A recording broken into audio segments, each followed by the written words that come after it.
कल हमने देखा कि भगवान जयमाल स्वीकार करते हैं। जनकपुरवासी अत्यंत आनंदित हो रहे हैं। उसी समय कुछ राजाओं ने सोचा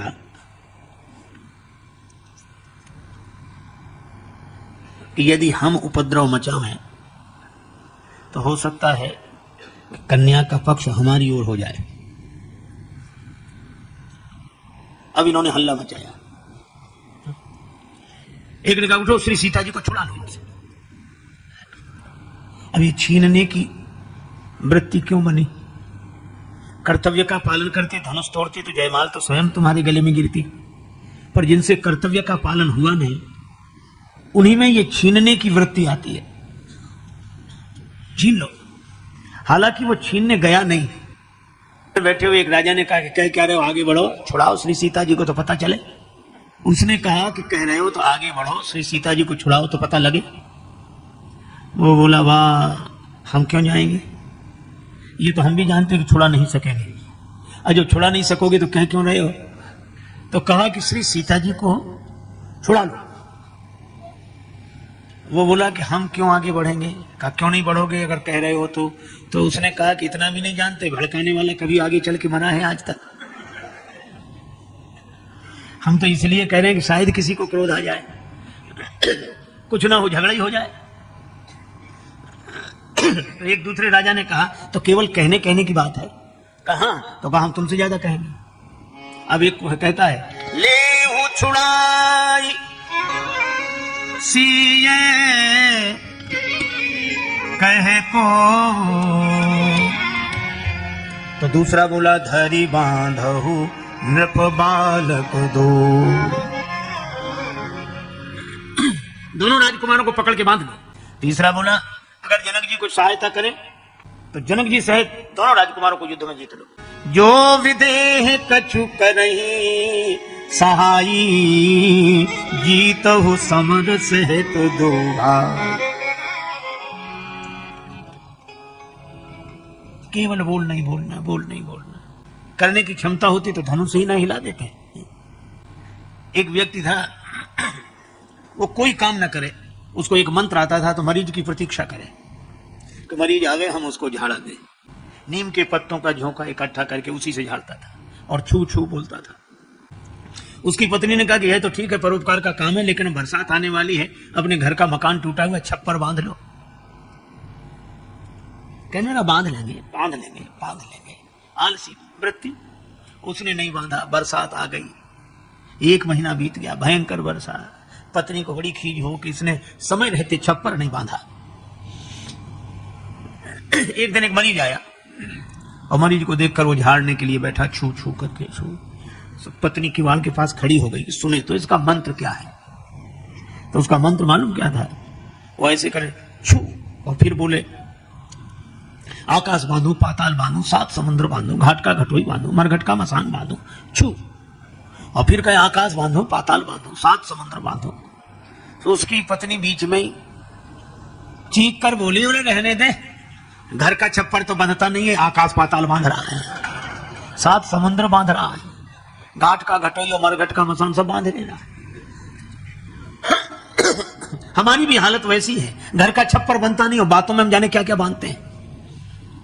अब लक्ष्मण जी इधर उधर देखें कि कह कौन रहा है, पर वो इतने चतुराई से बोले कि सामने ना आवे। वो वचन सुने तो तकहीं, लखन राम डर बोल न सकहीं। अब लक्ष्मण जी को सहन ना हो, पर राम जी के डर से बोल ना पावे। राम जी का भाव यह है कि लक्ष्मण, अगर तुम्हें संकेत हम कर देंगे तो यहां विश्व युद्ध हो जाएगा। दीप दीप के राजा इकट्ठे हैं और युद्ध को टालना चाहिए। युद्ध को टालना चाहिए। युद्ध के परिणाम बहुत बुरे होते हैं। श्री लक्ष्मण जी का कहना यह है कि युद्ध तो हम भी नहीं चाहते, पर इसका यह अर्थ नहीं है कि जिसके जो मन में आवे सो बोलता रहे और जो चाहे वो करता रहे। हमारी शांति प्रियता को कोई हमारी कायरता समझ ले। हम विनम्र हैं पर कायर तो नहीं है। राम जी ने मन ही मन कहा कि लक्ष्मण चिंता मत करो, इनका इलाज तो अभी हम कर देते, अभी। और इसीलिए अब आप देखो, बड़ी महत्व की बात है यह कि शांति चाहिए कि युद्ध चाहिए? शांति निश्चित रूप से चाहिए, लेकिन अहिंसा का यह अर्थ नहीं है कि एक बार एक व्यक्ति एक घटना सुना रहे थे कि एक महात्मा कहीं घूमने निकले, तो दोपहरी का समय, तो गांव के किनारे एक वट वृक्ष था, उसके नीचे सोचा छाया में आराम करें, जाने लगे तो एक गांव ने कहा कि बाबा उस वृक्ष के नीचे नहीं जाना। कहा क्यों? कहा वहां बड़ा भयंकर सर्प रहता है, बहुतों को काट चुका है और आप वहीं जा रहे हो। महात्मा भी बड़े अद्भुत होते हैं। महात्मा बोले कोई बात नहीं, उसे भी समझाएंगे, हम तो सबको समझाते घूमते, उसे भी समझाएंगे। लोगों ने बहुत रोका, महात्मा चले गए और सांप दौड़ा उधर से। महात्मा ने देखा, बोले रहने दे, पता नहीं किस कर्म से तो इस योनि में आया है और इस योनि में भी ऐसा करेगा। महात्मा ने समझाया तो कहानी कहती है सांप समझ गया। महात्मा ने समझा, महात्मा सांप को भी समझा लेते हैं।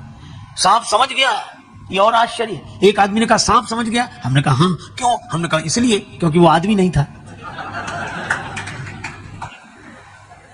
आदमी के समझने में कठिनाई सांप को। उसने भी कहा अब मैं किसी को नहीं काटूंगा। गुरुदेव ने कहा अहिंसा का पालन करना। ठीक है गुरुजी। गुरुजी तो चले गए और गांव वालों से कहा कि अब सांप अहिंसक हो गया है, किसी को नहीं सताएगा, किसी से नहीं बोलेगा, अब हमारा चेला हो गया है। महात्मा तो कहकर चले गए। अब गांव के लोग आए, देखा पास, सांप कुछ नहीं बोला तो बैठ गए। एक ने पत्थर मारा, सांप फिर भी नहीं बोला। तो एक गया तो उसने नजदीक से पत्थर मारा, सांप फिर भी नहीं बोला। तो एक ने पूंछ पर लात रखी, सांप फिर भी नहीं बोला। तो उसने पूंछ पकड़ के ऐसे उठाया, सांप लटक गया। वो कुछ नहीं बोल रहा था। लड़कों को तो बड़ा मजा आया। अब वो पूंछ पकड़े तो वो बालक सांप की पूंछ पकड़े और वट वृक्ष की डाली पर उसको ऐसे डालें रस्सी की तरह, और झूला झूले, और झूलते झूलते थक जाए तो घर भोजन करने चले जाए, भोजन करके लौटे तो फिर झूला झूले। बेचारे की 5 दिन में इतनी दुर्दशा हो गई कि वो तो मरणासन्न हो गया, हड्डी पसली निकल आई। अब जाए तब गुरुजी लौटे 6वें दिन। अब देखा कि चेला चेला से दिखाई ना पड़े कहीं। एक जगह देखा बिल्कुल मरणासन्न पड़ा था। गुरुजी ने कहा रे राम राम राम, तुम्हारी यह दशा हे वत्स किस कुसंग से हुई है? सर्प बोला गुरुजी कुसंग से नहीं, सत्संग से हुई है। गुरुजी बोले सत्संग से? हाँ, आपने कहा था किसी को मत काटना। हाँ? किसी को काटना मत, किसी को छेड़ना मत। तो मैं बिल्कुल अहिंसक हो गया तब से। ये बालक रस्सी बनाकर मुझे झूला झूलते हैं, कोई पत्थर मारता है, कोई पांव रखता है, कोई। ये अहिंसा के कारण यह दुर्दशा हुई है। गुरुजी ने कहा अरे वत्स, हमने तुम्हें काटने के लिए मना किया था, फुफकारने के लिए तो मना नहीं किया था। अगर काटोगे तो दूसरे को हानि पहुंचेगी, और फुफकारना भी अगर छोड़ दोगे तो अपने को कैसे बचाओगे? इसलिए दूसरे को हानि न पहुंचाओ, पर अपने को तो बचाओ। और यही बिल्कुल यही सिद्धांत रामचरितमानस में एक मर्यादा के रूप में प्रकट हुआ है कि श्री केशवदास जी की रामचंद्रिका में और अन्य रामायणों में परशुराम जी तब मिले जब राम जी की बारात लौटकर अयोध्या आ रही थी, तब मार्ग में परशुराम जी मिले। पर श्री तुलसीदास जी सोचते हैं जंगल में मोर नाचा किसने देखा? मजा तो तब है जब यहीं आना चाहिए जहां ये लोग बकझक मचाए हुए। और उसी समय श्री तुलसीदास जी कहते तेई अवसर सुनि शिव धनु भंगा, आयु भृगुकुल कमल पतंगा। परशुराम जी आए। अब आप ऐसे सोचो कि चारों तरफ बंद एक द्वार, सब लोग बैठे और वहीं राजा लोग बगे सीता जी को छुड़ा लो, दोनों भाइयों को पकड़कर बांध लो। सो हाथ ऊपर उठाए तो सीता जी को छुड़ा लो, बड़े क्रोध में।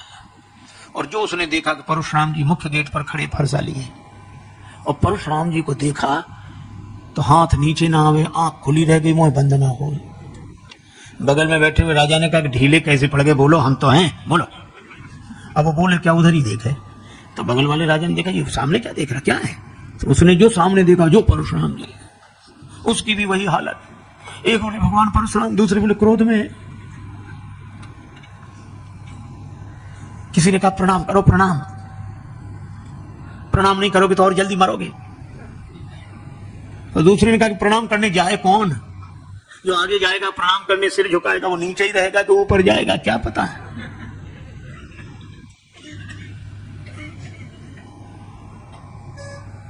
तो कहा कि जो जहां है वहीं से प्रणाम करे। अच्छा, मानस की बड़ी अच्छी परंपरा, पितु समेत ले ले निज नामू, लगे करण सब दंड प्रणाम। पिता का परिचय देते हुए अपना नाम लेकर प्रणाम किया। अच्छा, कई बार मुझे लगता था कि ये कैसी विचित्र परंपरा है, लेकिन ये परंपरा है बड़ी अच्छी। अब ऐसे सोचो, जैसे हमें अनेक लोग मिलते हैं, अब हम सबको याद नहीं रख पाते, तो कई बार कुछ विचित्र तरह के लोग मिलेंगे, वो जैसे ही मिलेंगे प्रणाम और मुस्कुराएंगे, तो हमें भी मुस्कुराना पड़ता है क्योंकि वो मुस्कुरा रहा है। अब हम सोचते हैं ये कौन है, और वो फिर कहेगा क्यों महाराज पहचानो। अब ये कह दो कि नहीं पहचाने तो उसे बड़ा सदमा लगेगा कि हमको नहीं पहचाना हम। और अगर कह दो कि नहीं पहचानते हैं, अच्छा तो बताओ हम कौन हैं, हमारा नाम बताओ, आप क्या करें। तो हम लोग बाहर आकर के अरे तुम्हारा नाम, अरे खूब अच्छी तरह याद, हम तुम्हें अच्छी तरह जानते हो, नाम वो है वो। अब भीतर तो नाम हम कुछ पता ही नहीं है, और नाम तो वही कहने लगेगा कि हमारा ये, हाँ यही नाम तो है, हम तुम्हें अच्छी तरह। इतना झंझट काहे को हो, अगर अपना नाम सीधा लेकर ही परिचय सहित प्रणाम करे। ये बड़ी अच्छी परंपरा है। पित समेत ले ले निज नामों, लगे करण सब दंड प्रणाम। आजकल तो फोन पर लोग बात ऐसी करते हैं, नंबर हेलो, हाँ महाराज से बात करा, तो आप कौन, अरे वो समझ जाएंगे, तो आप कौन है। अब हम उनसे कहो कि हमें बात करनी है, नाम हम कुछ नहीं, और अगर कोई बात न कराए तो नाराज अलग।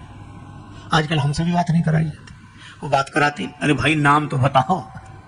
तब तो समेत ले ले निज नामों, लगे करण सब दंड प्रणामो। सबने प्रणाम किया, क्योंकि परशुराम जी को देखकर अरे बाप रे बाप, भृगुपति बिलोक सब भूख उठे कांप। अरे बाप रे बाप, सब भूख उठे कांप। अरे बाप रे बाप, रघुपति बिलोक सब भूख उठे कांप। अरे बाप रे बाप, रघुपति बिलोक सब भूख उठे कांप। अरे बाप रे बाप, कोई दे दुकाई कोई भागे चुपचाप। कोई दे दुकाई कोई भागे चुपचाप।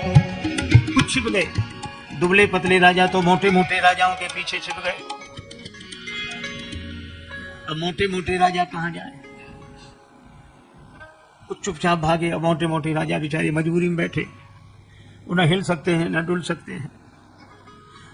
कोई दे लुकाई कोई भागे चुपचाप, और कोई कोई कोई कोई बैठे जैसे सूंघ गया सांप। अरे बाप रे बाप,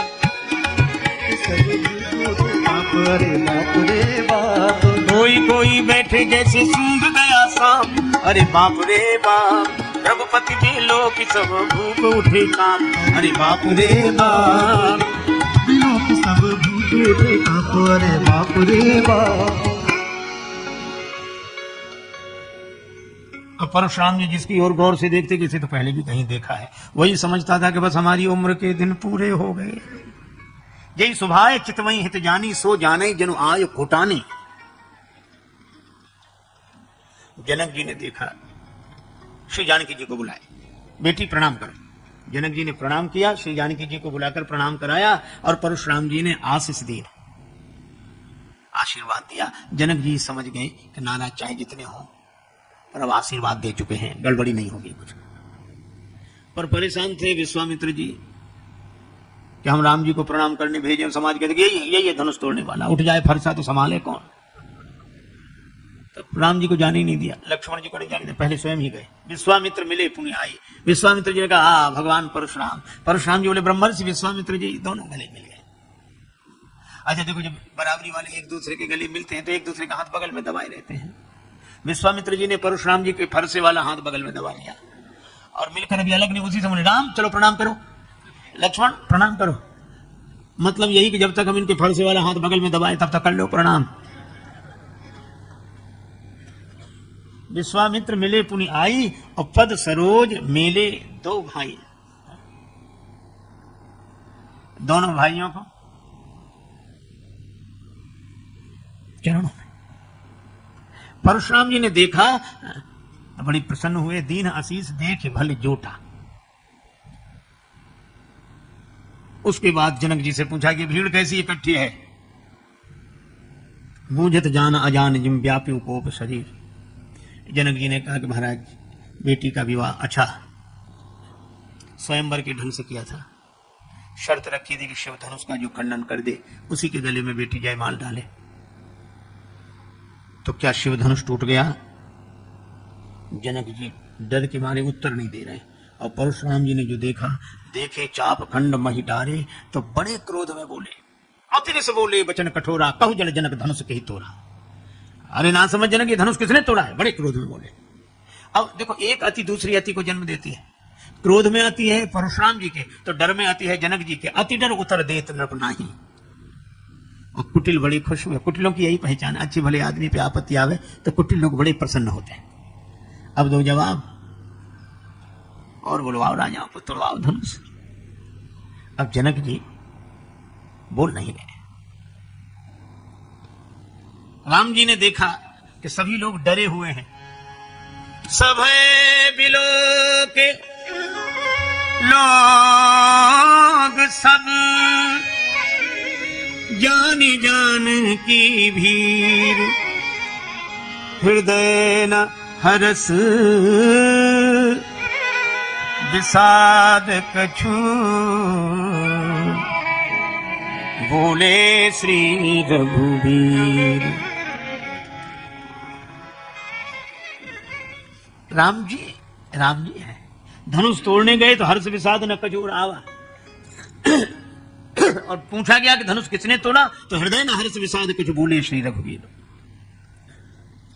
राम जी ने हाथ जोड़े और परशुराम जी से कहा, नाथ शंभु धनु भंजनिहारा, होई ही कोई दास तुम्हारा, होई कोई दास तुम्हारा।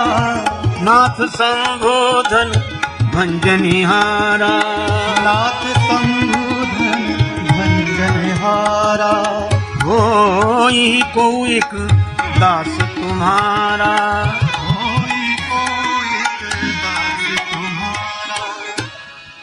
हे नाथ, शिव धनुष तोड़ने वाला कोई रहा होगा। परशुराम जी ने कहा, हम पूछ रहे हैं धनुष तोड़ने वाला कौन है, आप कहते कोई रहा होगा। राम जी बोले, अब नहीं है। अब क्यों नहीं है धनुष तोड़ने वाला? राम जी ने कहा, अब धनुष ही नहीं है तो तोड़ने वाला कहां से होगा? जब धनुष था तो धनुष को तोड़ने वाला था, और धनुष टूटने के साथ तोड़ने वाले का अहंकार भी टूट गया। अब नहीं है। और राम जी बिल्कुल होश की बात कर रहे हैं कि हम जब तक जो कार्य करें तब तक उसके कर्ता रहें, और कार्य पूरा हो जाए तो कर्तापन से भी मुक्ति करें। धनुष था तो तोड़ने वाले थे, धनुष टूट गया तो तोड़ने वाले भी नहीं। अब कौन? कब तो आपका दास हूं। राम जी बोल रहे हैं होश में, परशुराम जी हैं जोश में। जोश वालों को अक्सर होश वालों की बात समझ में नहीं आती। राम जी कह रहे, आयुष कहा कहिए किन मोही, आप मुझे आज्ञा करें, मैं क्या सेवा करूं? परशुराम जी बोले, सेवा? ये शत्रु का काम किया जिसने धनुष तोड़ा है। आराम कान खोलकर सुन लो, जिसने धनुष तोड़ा हो, जानते हो? सहस्राबाहु समसो रिपुमुरा, ऐसा कह के हवा में फरसा लहराया। वो सहस्राबाहु के समान हमारा शत्रु है। सभा में बैठे राजा कांप गए। कुछ राजा बोले, हे भगवान, अच्छा रहा कि हमसे धनुष नहीं टूटा। अगर हमसे धनुष टूट गया होता तो इनसे कौन सुलझता। भगवान जो करते हैं अच्छा करते, भगवान बचा लिया, बड़ी कृपा। दंभी राजा मुस्कुराए। दंभी नीति की भावई। दंभी राजा बोले, हम तो जानते थे कि धनुष तोड़ने के बाद यही नौबत आएगी, इसलिए हमने जानबूझ के धनुष नहीं तोड़ा। जब नन्हे से राजकुमार राम जी धनुष तोड़ सकते तो क्या हम धनुष नहीं तोड़ सकते थे? लेकिन ये हमारी दूरदर्शिता है। हम बच गए, राम जी फंस गए। हम पहले ही जानते थे यही होगा। कुछ लोग ऐसे ही दूरदर्शी होते। एक आदमी क्या मरने, रेलगाड़ी की पटरी पर पड़ा। एक ने कहा, भैया जिंदगी इतनी की मर काहे को रहे, क्यों मरने पड़ा? बोले, बस निराश हो गए अब तो। अरे भैया ऐसा मत कर, बहुत समझाया, नहीं मरेंगे। तब तक देखा कि सिराने इतनी रोटियां रखे, तो उसने मुझे रोटियां काहे को रखे? बोले, वाह, इतना भी नहीं जानते, रेल अगर लेट हो गई तो भूखों मरेंगे क्या? कुछ लोग ऐसे भी दूरदर्शी होते हैं। ये राजा कह रहे हैं कि हमने जानबूझकर धनुष नहीं तोड़ा। श्री राम जी ने, परशुराम जी कि मन में प्रेरणा की कि इनका भी इलाज हो जाए जरा। तो इलाज कैसे हुआ? परशुराम जी बोले, सो बिलगाई बिहाई समाजा, न तुम्हारे जय है सब राजा। नहीं तो जितने राजा हैं हम सबको मार डालेंगे। धनुष तोड़ने वाला सभा से अलग हो जाए या सभा उसे अलग कर दे, नहीं हम सबको मार डालेंगे। अबे राजा भी घबराए कि धनुष का धनुष नहीं टूटा, मरे और जा रहा है। धनुष तोड़ के मरते तो नाम होता कि साहब धनुष तोड़ के मरे हैं। एक ने कहा हमने तो पहले ही कही थी कि घर चलो, तुम ही बैठे रहे यहाँ। बेचारे जनक जी तक कह रहे थे तजवास निज निज गृह जाओ। लक्ष्मण जी को लगा कि गुरु जी अच्छी देश में ले आए, यहाँ धनुष के अलावा और कोई चर्चा ही नहीं होती। थोड़ी देर पहले एक महापुरुष नाराज हो रहे थे कि धनुष क्यों नहीं टूटता, किसी से नहीं टूटता, और टूट गया तो दूसरे महापुरुष नाराज हो रहे हैं, किसने तोड़ा और क्यों तोड़ा। जब पहले कोई नहीं तोड़ रहा था तो नाराज हो रहे थे, पहले महापुरुष के क्यों नहीं टूट रहा, और कोई नहीं तोड़ पा रहा है, और तोड़ दिया तो दूसरे ने क्यों तोड़ा और किसने तोड़ा। तो यहाँ ये धनुषई की बात होती है और कोई बात नहीं होती। लक्ष्मण जी से नहीं रह गया। लक्ष्मण जी बोले प्रभु बुरा ना माने। तो लक्ष्मण जी ने कहा कि प्रभु बुरा ना माने तो इन गुरु जी से दो दो बातें हम कर लें। लक्ष्मण जी ने कहा तो इनसे दो दो बात हम कर लें। अच्छा तुम क्यों करोगे? प्रभु जो जिस भाषा का जानकार हो उससे उस भाषा में बात करने में सुविधा रहती है। अंग्रेजी जानने वाले से अंग्रेजी में, हिंदी जानने वाले से हिंदी में, संस्कृत जानने वाले से संस्कृत में। अच्छा जानकारी ना हो। और एक सज्जन बड़े विचित्र थे, उन्हें अंग्रेजी का बिल्कुल ज्ञान नहीं था, पर उन्हें 3-4 शब्द याद कर लिए थे और वही शब्द बोलते, 4 शब्द बस, yes know very good thank you, और अर्थ किसी का पता नहीं। और गांव में अपना yes know very good thank you. अब जो नहीं समझते थे वो कहते बड़े योग्य आदमी हैं, जो समझते थे वो हंसते थे कि इनको 4 शब्द याद। एक बार ट्रेन में जा रहे थे, चोरी हो गई किसी की, उसकी अटैची खो गई। तो सबसे पूछ रहा था भाई साहब आपने अटैची देखी? अटैची देखी। तब तक वही मिल गए, बोले भाई साहब आपने अटैची देखी? उन्होंने सोचा अंग्रेजी बोलने का मौका अच्छा है, तो बोले यस। अरे बड़ी खुशी की बात, तो दे दीजिए। तो बोले नो। उसने कहा कि ये कोई बात हुई तुम्हें मिल गई और मना करना, इतनी पिटाई लगाएंगे, 2-4 तमाचे लगाएंगे? तो बोले वेरी गुड। तो उसने 2 लपड़े लगाई। तो उसने सोचा पिट तो गई, आखिरी शब्द और बोलते, बोले थैंक यू। अब अर्थ उसे पता ही नहीं कि क्या है। तो जो जिस भाषा का जानकार हो उससे उस भाषा में बात करने में सुविधा रहती है। लक्ष्मण जी ने कहा कि परशुराम जी आपकी भाषा समझ नहीं सकते, और परशुराम जी जो भाषा, जिस शैली में भाषा बोल रहे हैं वो भाषा आप बोल नहीं सकते। फिर इनकी भाषा के विशेषज्ञ तो हम हैं, आप हमें आज्ञा दीजिए। राम जी मुस्कुरा कर रह गए। लक्ष्मण जी प्रभु चरणों में प्रणाम करके गए और परशुराम जी से कहा कि महाराज आप दुखी क्यों हैं? परशुराम जी बोले लो और सुनो, इन्हें अब तक यही पता नहीं है कि हम दुखी क्यों हैं। अरे ये धनुष टूट गया है। अच्छा धनुष टूट गया तो आप क्यों टूटे जा रहे हैं? क्या आप धनुष हैं? नहीं वो बात तो नहीं है, लेकिन अच्छा तो आपका है धनुष? नहीं हमारा नहीं। अच्छा हमारे गुरु जी का है। अच्छा तो गुरु जी ने इसकी रखवाली आपको दी थी क्या? नहीं उन्होंने भी नहीं, उन्होंने जनक जी को दिया और जनक जी ने तोड़वा दिया। हाँ फिर आप काहे को परेशान हो? परशुराम जी सोचने लगे कि बात कह तो ठीक रहा है, हमारा धनुष है नहीं, और हम धनुष के टूटने से इतने दुखी क्यों? कई बार आपको ऐसे लोग मिलेंगे, हम लोगों को तो प्राय मिलते हैं, कहते महाराज हम बहुत परेशान है, बहुत परेशान है महाराज, हम बहुत परेशान। उनसे पूछो क्यों परेशान हो, तो कहते हमें खुद समझ में नहीं आता कि हम क्यों परेशान हैं। अच्छा बोलो समझ में आ जाए तो आधी से ज्यादा परेशानी कम हो जाए, पर उन्हें समझ ही नहीं आता। रोगी पीड़ा का अनुभव करता है पर रोग कौन सा है ये तो वैद्य बताते हैं। लक्ष्मण जी जीवाचार्य हैं। लक्ष्मण जी ने कहा इस रोग का कारण मैं बताऊं आपको?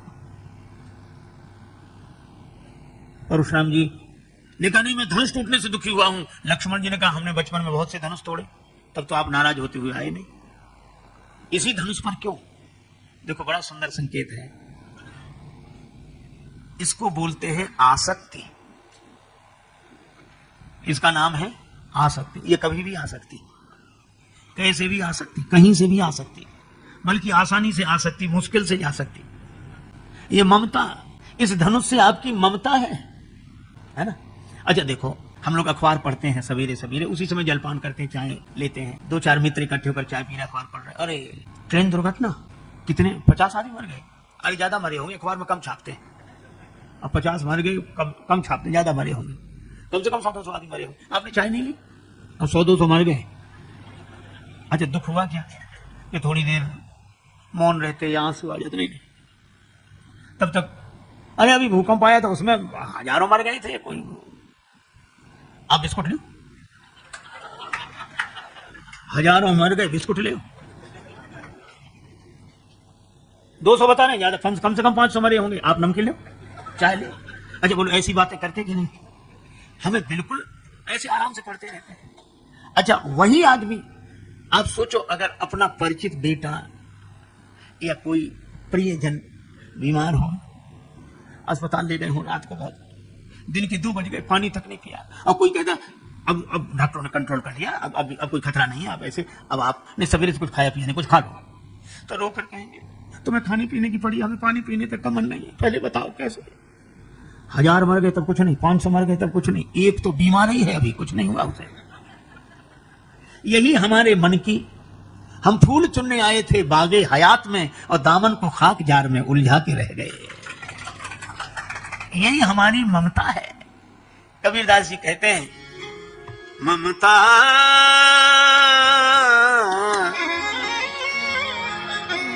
तू न गई मेरे मन से, ममता तू न गई मेरे मन से, ममता तू न गई मेरे मन से। पाके केस जन्म के साथी, पाके केस जन्म के साथी, ज्योति गई नैनन ते, ममता तू ना गई मोर मन।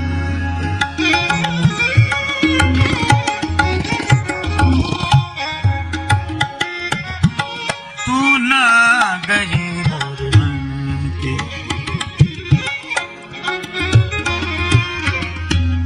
ये ममता है। लक्ष्मण जी ने कहा यही है आपको, यही धनु पर ममता के ही हेतु। अब केवल ममता होती तो परशुराम जी इलाज करा लेते या बात मानते, लेकिन एक दूसरी बीमारी भी है, वो है अहमता। और अहमता तो अपने में रोग स्वीकार कर ले। परशुराम जी बोले रे बालक काल बस बोलत तो है न समान है, धनु ही सम त्रिपुरारी धनु, तुम्हारे छोटे छोटे धनुषों के समान शंकर जी का धनुष, विदित सकल संसार, सारा संसार जानता है। लक्ष्मण जी ने कहा सुनो देव, लखन कहा हमरे जाना, सुनो देव सब धनुष समाना, हमारे लिए सब धनुष बराबर ही है। कहा क्यों? बोले कोई धनुष वरदान नहीं ले देता, सब प्राण ही लेते हैं, सब बराबर है। लक्ष्मण जी समता की बात कर रहे हैं और परशुराम जी ममता, यही धन पर। अच्छा ये प्रसंग बड़ा अद्भुत है। परशुराम जी ने कहा बोले चितई परस की ओरा, अभी तूने हमारा स्वभाव नहीं देखा और देख रहे फरसे की तरफ। मेरा स्वभाव सुना नहीं है ताकि तुम भी फरसे की तरफ देखो। पर लक्ष्मण जी ने उधर देख रही। कुछ लोगों को दिखाने की बड़ी आदत होती है। एक गांव में एक सज्जन को अंगूठी मिली शादी में, तो जहां भी जाए हाथ हिला हिला के बात करें, और आपका स्वास्थ्य कैसे, और आप कैसे। अब लोग देखे भाई होगा। एक दिन गई मिठाई वाले की दुकान पे, पंडित जी की दुकान से, पंडित जी स्वस्थ चादर डाले बैठे, और ये लड्डू कैसे दिए, ये पेड़े कैसे दिए, जलेबी कैसे दिए, ऐसे।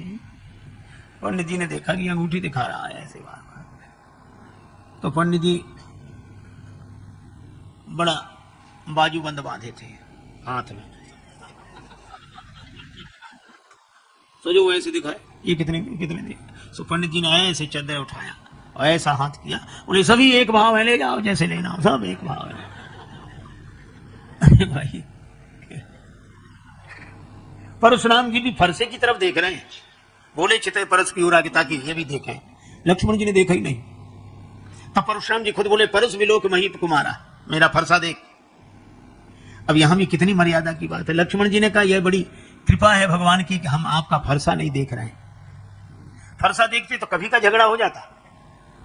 तो ये झगड़ा रुका क्यों है? झगड़ा इसलिए रुका है क्योंकि हम आपका फरसा नहीं देख रहे हैं, हम तो आपकी जनेऊ देख रहे हैं। भृगुसुत समुझ जनेऊ विलोकी। आप महाराज भृगुवंशी हैं, ब्राह्मण हैं, आपका यज्ञोपवीत देखकर हम हाथ जोड़े हुए हैं। अब तो परशुराम जी ने कहा कि तुम मुझे साधारण ब्राह्मण समझते हो? कटुवादी बालक वध जोगो। फरसा उठाया। लक्ष्मण जी बोले समझ गया, दर्जा 2 का भी गणित आपको नहीं आता है। कहा कैसे? कहा गणित में भी कुछ अंक काटने पड़ते हैं। एक सवाल होता है भाग, और भाग के 3 विभाग, भाजक, भाज्य, भजन फल। भाजक के द्वारा भाज्य को विभाजित करते हैं, दाईं और भजन फल अंकित होता है। कभी कभी भाग लगाते लगाते अंत में शेष बच रहता है। ये शेष क्यों बचता है? परशुराम जी बोले कटता नहीं है। लक्ष्मण जी बोले जब गणित का शेष नहीं कटता तो ये पाताल का शेष कैसे कट जाएगा जो फरसा ले लेकर आप मेरी। काल है भाजक, सृष्टि है भाज्य, और काल भी जिसको नहीं काट पाता। नैनम छिंदंती शस्त्राणी, नैनम दहति पावका। स्वामी रामतीर्थ जी बोलते थे मौत की भी मौत आएगी जब मेरी मौत आएगी। राम जी मुस्कुराए, परशुराम जी ने उधर फरसा दिखाया। लक्ष्मण जी बोले हिंदी भी नहीं आती। ज्ञान अखंड एक सीता पर अखंड का जो खंड करना चाहे। राम जी ने लक्ष्मण जी को डांटा, पर कैसे? आंखों से। नयन तरे रे राम। अच्छा, हमारे लक्ष्मण जी इतने बढ़िया हैं। 2 आदमी अगर वाद विवाद हो रहा, अगर एक को रोक दो तो उस समय नहीं रुकता। हमसे ही कह रहे, उनसे कुछ नहीं कह रहे। लेकिन लक्ष्मण जी से कहा, राम जी ने आंख दिखाई, बैठ गए। तुम कहो तो बोलेंगे, तुम कहो तो चुप बैठे।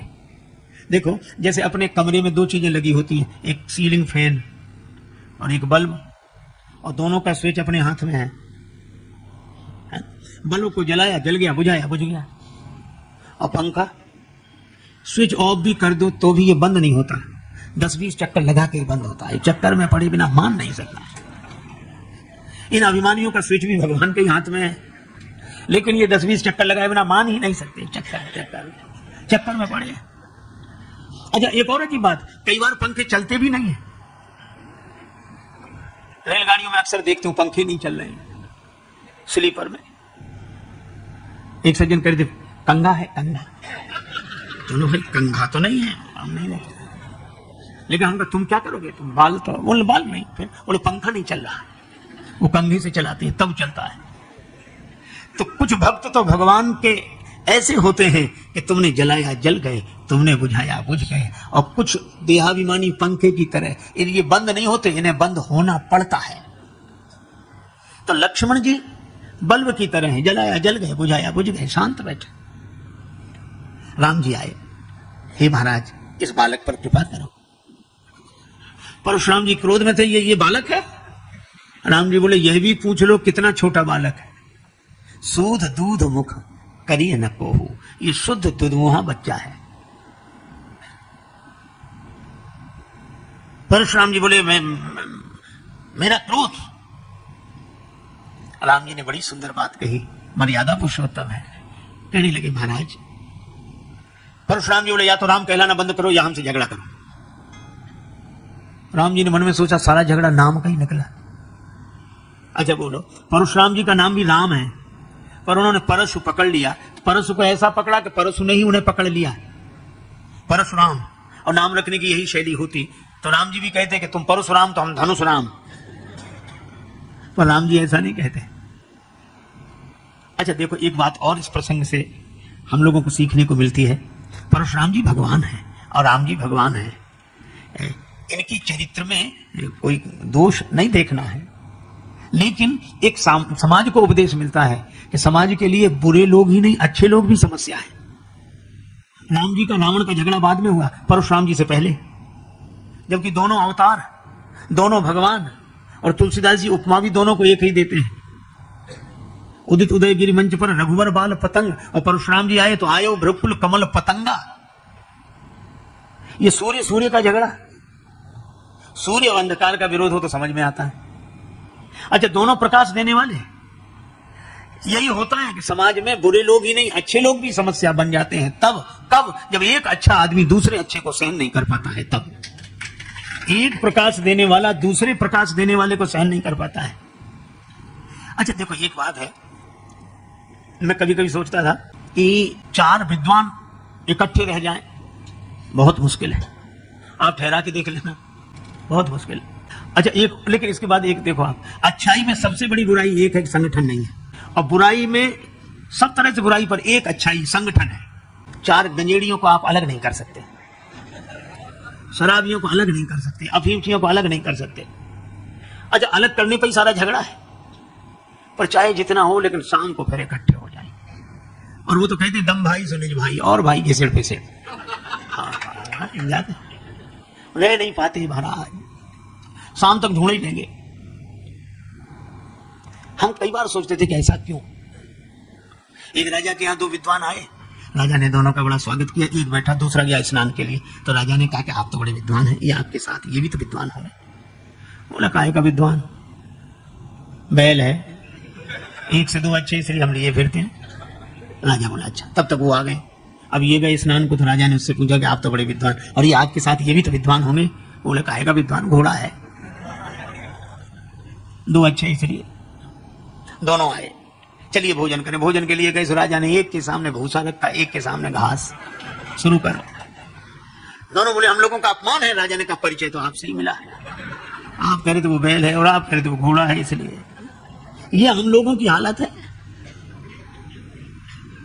और शराबियों में इतना प्रेम महाराज, चाहे दिन भर झगड़ा हो जाए, शाम को इकट्ठे, बड़ा प्रेम।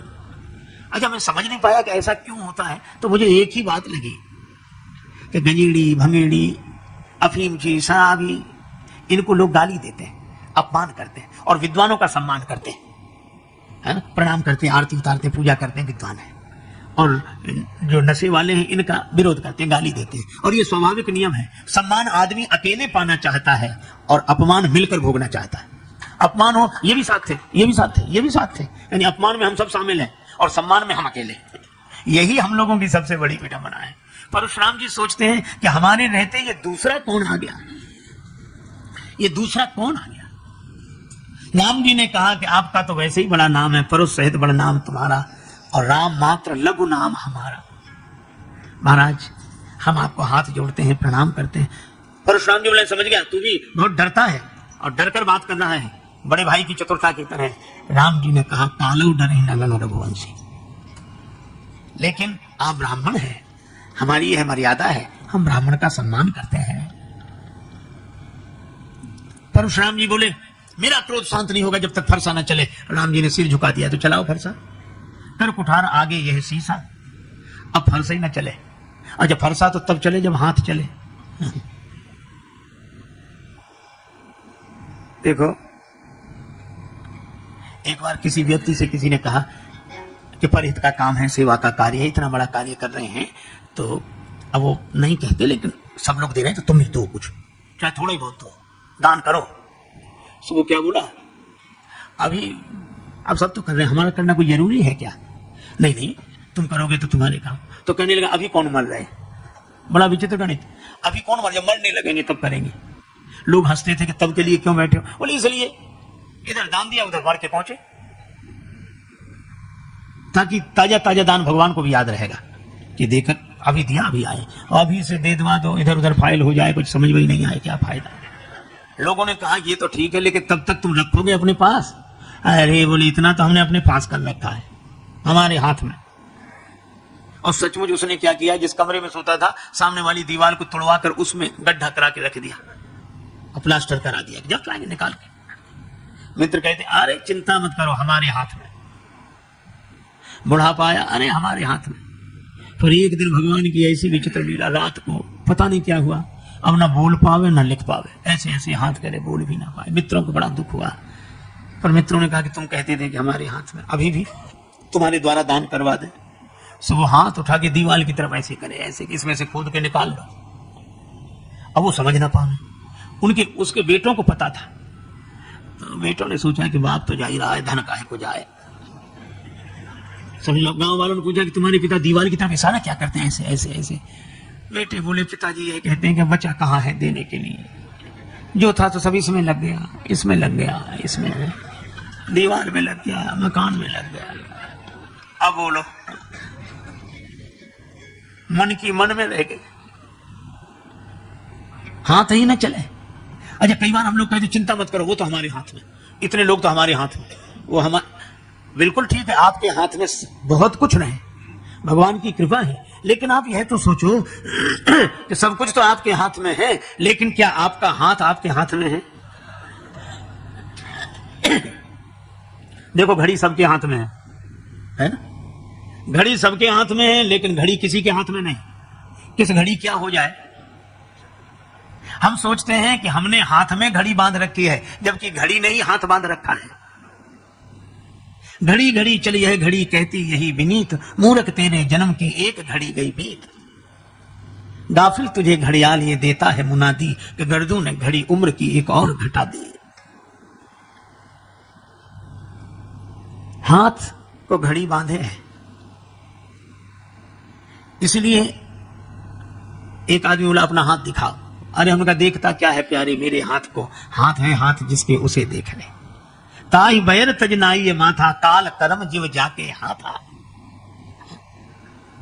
माया जीव काल के कर्म के सुभाए के करैया, राम वेद कहे सांची मन गुनिए। श्री तुलसीदास जी हनुमान बाहुक में कहते हैं। अब परशुराम जी से फरसा नहीं चल रहा है, क्योंकि हाथ चले तब तो फरसा चले। हाथ ने चलना बंद कर दिया, बहा ही ना हाथ। तब परशुराम जी को लगा कि हाथ की ताकत कहां चली गई, तो सोचने लगे कि कहां से आई थी, भगवान ने दी थी। तो ये कहीं सामने भगवान ही तो नहीं खड़े। तब परशुराम जी ने अपना धनुष दिया और कहा राम रमापति कर धनु लेहु, राम रमापति कर धनु लेहु, राम रमापति कर खेचहु मोर मिटे संदेहु, राम हे राम राम राम राम रमापति रमापति रमापति। ये धनुष लिया, और जैसे ही धनुष लिया तो धनुष अपने आप चल कर गया। अब परशुराम जी को और आश्चर्य कि हाथ ने चलना बंद कर दिया, धनुष अपने आप चल रहा है। ये जिस हाथ में चेतना थी उसमें जड़ता कहां से आ गई, और धनुष में चेतना कहां से आ गई? परशुराम जी ने धनुष से कहा कि ठहर ठहर ठहर, राम जी हाथ नहीं बढ़ा रहे तो तुम क्यों जा रहे हो? धनुष ने कहा कि राम जी को मेरी जरूरत नहीं है, मुझे राम जी की जरूरत है, इसलिए जा रहा हूं। अरे वो तो ठीक है, लेकिन थोड़ी अकड़ तो रखनी चाहिए। धनुष बोला ना बाबा, एक धनुष में अकड़ दिखाई तो दो टुकड़े हुए पड़े हैं, हम भी अकड़ दिखा के टुकड़े कराएं। लक्ष्मण जी बोले पर सुनो सुनो सुनो सुनो, ये परशुराम जी कह रहे हैं तो ठीक, पर मेरी मानिए तो कछु विनती सुनाऊं नाथ। आप मुनिराज के समीप हो सिधारे ना, क्यों चाप गुरु को चढ़े हो तो चेला जी पधारे, और चाप चेला को चढ़े तो कहूं गुरु जी पधारे ना। राम जी ने कहा सो तो ठीक है, आने दो। धनुष आया। अब परशुराम जी बोले, परशुराम मन विस्मय भयऊ, ये कैसे परिवर्तन हुआ? तब बड़ी सुंदर बात श्री लक्ष्मण जी ने कही कि परशुराम जी महाराज आगे देख लो, ये कौन खड़े हैं? कहा कौन? कहा कि जो चेतन कहां जड़ करई जड़ ही करई चैतन्य, अस समर्थ रघुनायक ही भजे ही जीवते धन्य।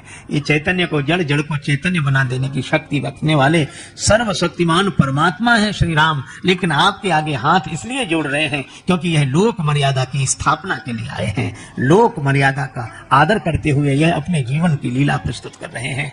तब परशुराम जी प्रभाव जान गए और राम जी ने कहा कि अब इस धनुष पर ये बाण तो चढ़ा, इसका लक्ष्य। परशुराम जी ने कहा कि राम जी, एक तो मेरी जो गति है मन के समान उसे सुरक्षित रहने दीजिए, इस बाण से मेरे पुण्य नष्ट कर दीजिए। पुण्य? लक्ष्मण जी ने कहा पाप क्यों नहीं नष्ट कराते हो? परशुराम जी बोले पाप तो राम जी के दर्शन से ही नष्ट हो गए, अब पुण्य ही बचे, इन पुण्यों का अभिमान मेरे जीवन में न रहे। और तब भगवान वैसे ही करते हैं। और कई जय जय जय रघुकुल केतु, रघुपति गए वन ही तप हेतु। श्री लक्ष्मण जी की भी वंदना की, अर्थात गुरु वंदना भी, भगवत वंदना भी। उसके बाद तपस्या के लिए वन में परशुराम जी महाराज गए। अब इससे लाभ यह हुआ, यह लीला भगवान परशुराम ने की और राम जी ने की, पर जितने ही हल्ला मचाने वाले लोग थे, ओ ऐसा करो और वैसा करो और वैसा, एक के आने से ही सब ठीक हो गए। और वह एक ही वातावरण शांत हो गया। यह है राम जी सब सहन करते हैं।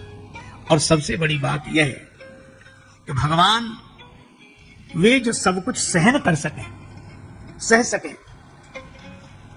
एक आदमी बिल्कुल दुबला पतला है, एक बार हमारे पास आया, कहने लगा महाराज आज उनसे झगड़ा हो गया। वो तो आपके पास आना था इसलिए आ गए, नहीं आज प्रलय हो जाती। और उनसे भी लोग कह रहे हैं कि किन से उलझे हो, प्रलय हो जाती, किन से उलझे हो, किन से। हमने कहा कि रहने दो, कहा अरे महाराज हो ही नहीं सकता। तीसरे और पिट कर आए थे। तीसरे दिन बोले कि हमने उन्हें क्षमा कर दिया। हमने मन में सोचा कि क्षमा न करते तो क्या करते तुम उनका। अरे ये क्षमा करना तुम्हारी मजबूरी है, महानता नहीं है। क्षमा सो होती है उस भुजंग को जिसके पास गरल है। भगवान सर्वशक्तिमान और वे क्षमा करें तब बात है। भगवान सब सह जाते हैं, सह लेते हैं। अच्छा देवता भी जय बोलने के लिए हमेशा तैयार रहते हैं, लेकिन यहां नहीं बोले, बोले ही नहीं। जब तक परशुराम जी रहे नहीं बोले। कब अब तो परशुराम जी प्रार्थना कर रहे हैं, बोले वो तो ठीक है लेकिन मूड का कोई ठिकाना नहीं, कब उधर से इधर देखने लगे। जब परशुराम जी चले गए तब देवन दीनी दुंदु भी प्रभु पर बरस फूल, हर से पूर्ण नारी सब मिटी मोह मय शूल।